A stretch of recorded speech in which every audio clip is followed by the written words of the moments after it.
안녕하세요. 기독교 신앙에서 가장 중요하고 또 상징적인 장면을 꼽으라면 바로 예수님의 세례 장면일 텐데요. 그런데 이 이야기 속에는 처음부터 아주 큰, 어떻게 보면 역설적인 질문이 하나 숨어 있습니다.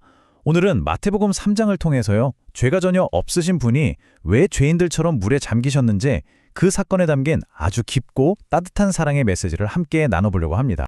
네, 바로 이 질문이 오늘 이야기의 핵심입니다. 아니, 죄가 없으신 분이 왜 죄를 씻는 세례를 받으셔야 했을까요? 심지어 그 자리에 있었던 세례 요한조차 이 상황이 너무 당황스러워서 예수님을 뜯어 말렸을 정도였거든요. 이 이상하고 궁금한 질문 속에 사실은 예수님이 우리에게 오신 진짜 이유가 담겨 있습니다.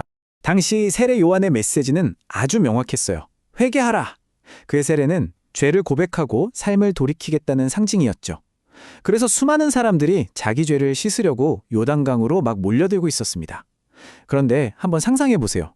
그 죄인들의 행렬 한가운데 세상 가장 거룩하신 하나님의 아들이 와서 조용히 서 계셨던 거예요. 요한이 이걸 보고 얼마나 충격을 받았을까요? 아니, 제가 오리로 당신께 세례를 받아야 합니다 하면서 순사례를 쳤던 그의 반응은 어쩌면 너무나도 당연한 것이었습니다. 예수님의 대답 속에 이 행동의 첫 번째 이유가 드러나는데요. 그건 바로 연대입니다.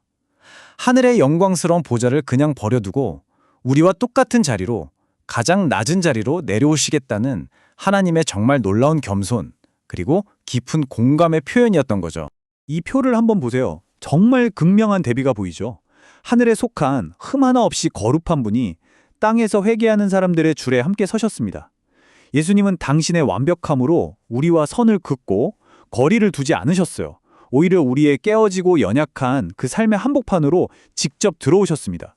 이건 그냥 옆에 서 계신다는 의미를 훨씬 넘어서요, 우리의 모든 무거운 짐을 내가 함께 지겠다라고 선언하시는 가장 강력한 사랑의 표현이었습니다. 그리고 이 말씀에 꼭 주목해야 합니다. 이게 바로 마태복음에 기록된 예수님의 첫 번째 공식적인 말씀이거든요. 모든 의를 이루는 것. 여기서 말하는 의는 예수님 개인의 죄를 씻는 그런 의가 아닙니다. 온 인류를 구원하시려는 하나님의 그 크고 의로운 계획, 그 길의 첫걸음을 바로 지금 떼시는 순간인 거죠. 이 순종을 통해서 구원의 문이 활짝 열리기 시작하는 겁니다. 자, 그렇게 땅에서 가장 겸손한 순종이 일어나는 바로 그 순간, 이번엔 하늘이 움직이기 시작합니다. 사람들 눈에는 그냥 한 사람이 물에 들어갔다 나오는 평범한 장면이었을지 몰라도 영적으로는요, 온 우주가 주목하는 정말 어마어마한 사건이 펼쳐지고 있었던 겁니다.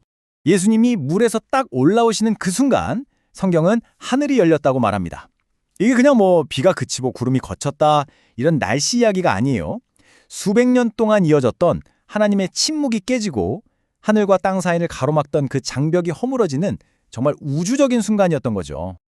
그리고 이어서 하나님의 영, 성령께서 비둘기 같은 형체로 내려와 그분 위에 머무르셨습니다.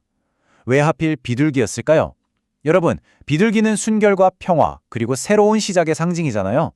옛날 노아의 방주 때 새로운 땅을 알렸던 것처럼 이제 성령께서는 죄 없으신 예수님 안에서야말로 인류를 위한 완벽한 안식처, 새로운 시작점을 찾으셨다는 것을 보여주시는 겁니다.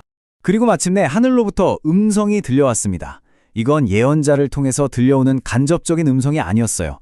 바로 하나님 아버지께서 직접 말씀하시는 목소리였습니다.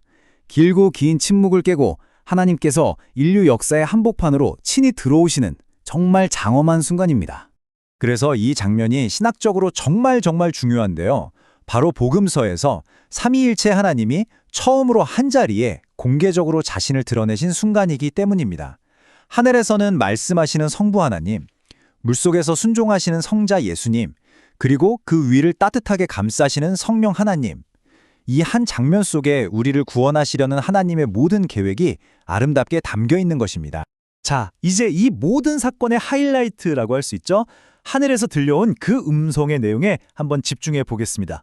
이건 그냥 단순한 소리가 아니었고요. 온 우주를 향한 하나님의 공식적인 선포였습니다.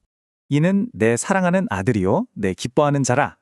네, 바로 이 말씀이 우리가 처음 던졌던 질문의 궁극적인 대답입니다. 예수님의 세례는 죄를 씻기 위함이 아니었어요. 그분이 바로 하나님의 사랑받는 아들이심을 온 세상에 알리는 일종의 대관식이었던 거죠. 앞으로 펼쳐질 예수님의 모든 사역, 그 권위와 능력이 바로 이 아버지의 사랑과 인정에서부터 시작되는 겁니다. 그렇다면 2000년도 더 된 요단강에서 일어났던 이 사건이 오늘을 살아가는 우리와 도대체 무슨 상관이 있을까요? 이제 이 놀라운 이야기가 어떻게 우리의 삶에 깊은 위로와 새로운 소망이 되는지 한번 살펴보겠습니다. 핵심은 바로 이것입니다. 예수님께 들렸던 그 음성, 너는 내 사랑하는 아들이다 라는 그 선포가 이제는 세례를 통해 그리스도와 하나가 된 바로 우리 모두를 향한 하나님의 음성이 되었다는 사실이에요. 세례를 통해 우리는 더 이상 죄의 종이 아니라 하나님의 자녀라는 새로운 정체성을 선물 받고요. 믿음의 가족인 교회 공동체의 소중한 일원이 되는 겁니다. 그래서 우리의 삶이 막 흔들리고 때로는 내 자신이 너무 초라하게 느껴질 때 우리는 세례의 의미를 다시 기억해야 합니다. 하나님께서 예수님에게 하셨던 그 사랑의 선포는 이제 바로 나를 향한 약속이니까요. 너는 혼자가 아니야. 너는 내가 사랑하는 내 아들, 내 딸이야. 너의 과거는 다 용서받았고 너는 언제든지 나와 함께 새로 시작할 수 있어. 이 음성을 기억하는 것, 이게 바로 우리의 힘이 되는 거죠. 오늘 설명을 마치면서 여러분께 이 질문을 남기고 싶습니다. 너는 내 사랑하는 자녀다. 내가 너를 참 기뻐한다. 이 하늘의 음성을 오늘 여러분의 바쁜 삶 속 어디에서 발견하시겠습니까? 우리의 세례를 기억하면서 세상의 시끄러운 소음 속에서도 우리를 향한 하나님의 따뜻한 음성에 귀 기울이는 복된 하루가 되시기를 바랍니다.